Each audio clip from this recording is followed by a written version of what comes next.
There's about a week left in this legislative session as bills pass out of the legislature. The next step is Governor Mike Braun's desk, and so far he has signed more than 100 into law. WRTV State House reporter Meredith Hackler looks at what is different this session and what is still to come.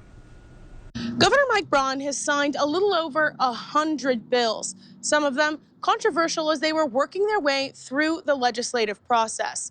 Now, with just a little over a week left in the legislative session, he and lawmakers have some big decisions to make. Clearly, we have a governor that's much more kind of willing to be ideological in some of the culture war issues and some of the other things that particularly Governor Daniels and Holcomb weren't. Michael Wolf with the Mike Downs Center for Indiana Politics says that is one big difference.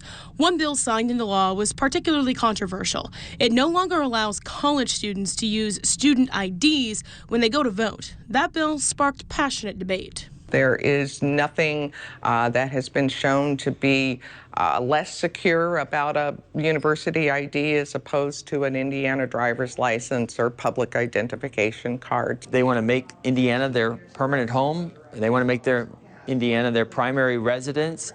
Then we want them to be able to vote like everyone else here in Indiana. That includes changing their driver's license over to Indiana. One political expert says laws like that are becoming more common these days.